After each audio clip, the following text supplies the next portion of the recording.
Assalamualaikum warahmatullahi wabarakatuh. Salam guru penggerak, tergerak, bergerak, dan menggerakkan.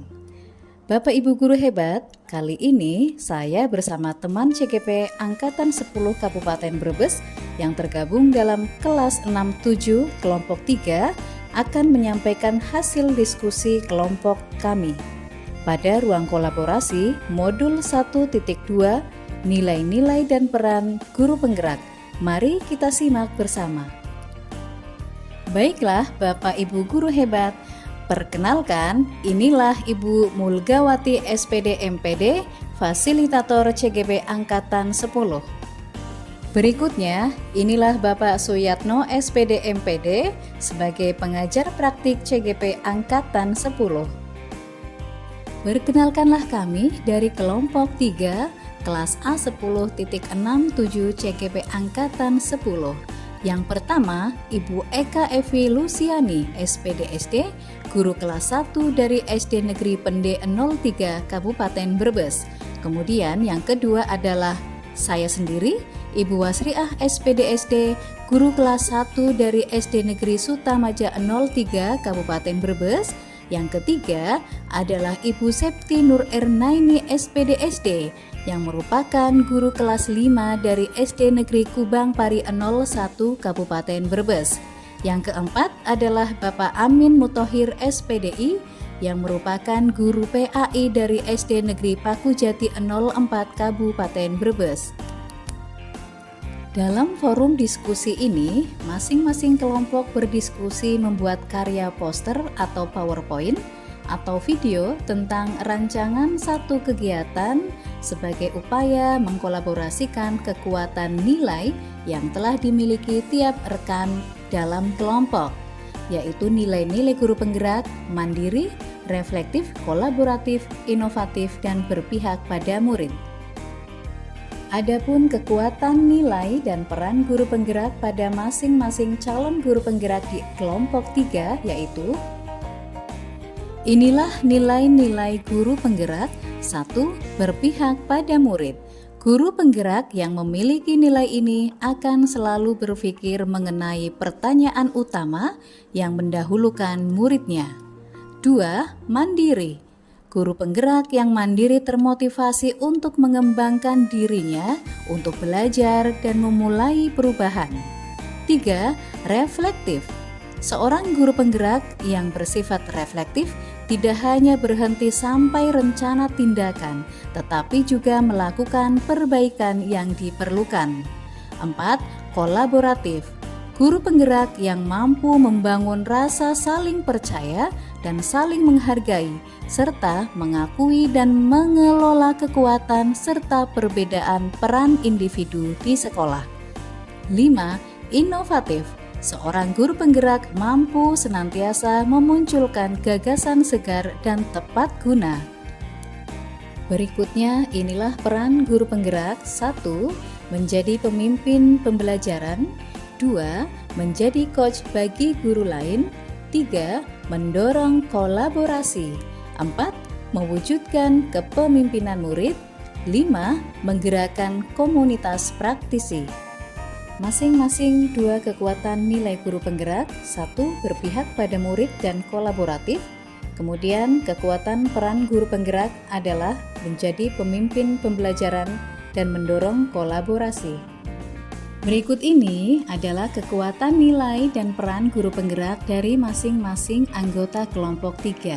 Yang pertama adalah dari Ibu Eka Evi Lusiani SPDSD, yaitu kekuatan nilai guru penggeraknya memilih berpihak pada murid dan kolaboratif. Kemudian kekuatan peran guru penggeraknya menjadi pemimpin pembelajaran dan mendorong kolaborasi. Anggota kelompok yang kedua adalah saya sendiri, Ibu Wasriah SPDSD, yang memilih kekuatan nilai guru penggeraknya adalah berpihak pada murid dan kolaboratif. Kemudian, kekuatan peran guru penggeraknya yang saya pilih adalah menjadi pemimpin pembelajaran serta mendorong kolaborasi. Anggota kelompok yang ketiga adalah Ibu Septi Nur Ernaini SPDSD yang memilih kekuatan nilai guru penggeraknya adalah berpihak pada murid dan mandiri.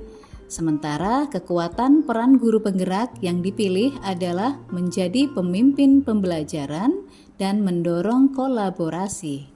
Anggota kelompok yang keempat adalah Bapak Amin Muthohir SPDI yang memilih kekuatan nilai guru penggerak adalah berpihak pada murid dan kolaboratif, serta kekuatan peran guru penggeraknya adalah menjadi pemimpin pembelajaran dan mendorong kolaborasi.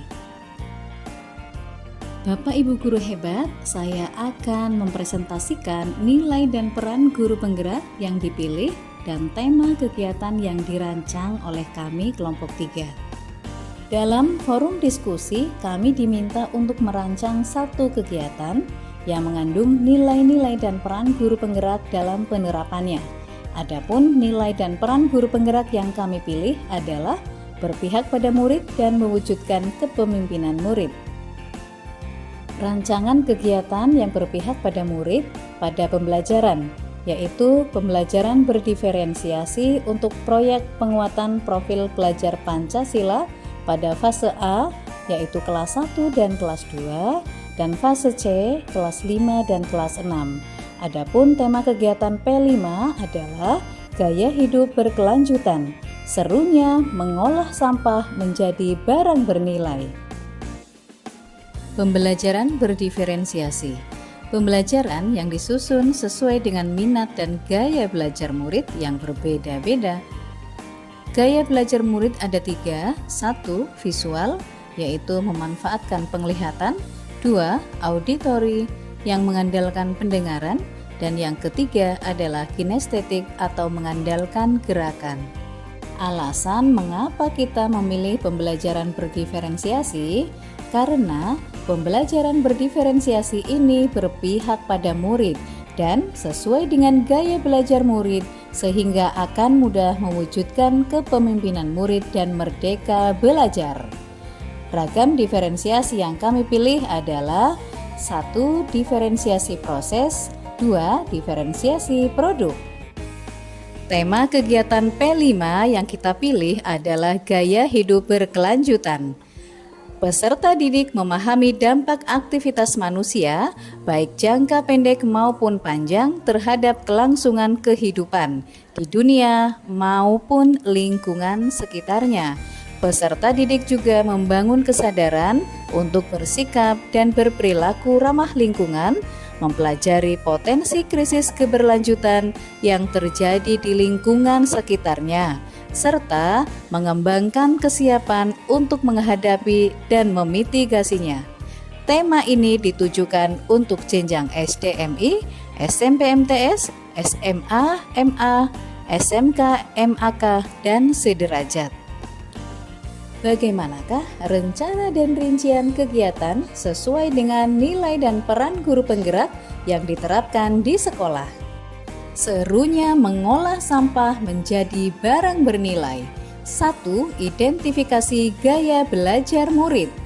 Identifikasi gaya belajar murid di kelas masing-masing dengan melakukan diagnostik awal tentang gaya belajar. Untuk murid fase A, yaitu kelas 1 dan 2, bisa dengan teknik wawancara langsung dengan murid. Murid fase C, yaitu kelas 5 dan 6, bisa dengan mengisi angket gaya belajar. Setelah mendapatkan data diagnostik awal gaya belajar murid, kita kemudian mengelompokkan murid sesuai gaya belajarnya. Guru merancang dan melakukan kegiatan pengenalan sampah sesuai gaya belajar murid. Ragam diferensiasi proses. Jika anak memilih gaya belajar visual, maka siapkan video pengenalan tentang macam-macam sampah dan tempat sampah yang digunakan untuk membuang sampah tersebut. Jika anak memilih gaya belajar auditory, maka siapkan bacaan tentang macam-macam sampah dan tempat sampah yang digunakan dan meminta siswa dengan gaya belajar ini untuk membaca secara bergantian.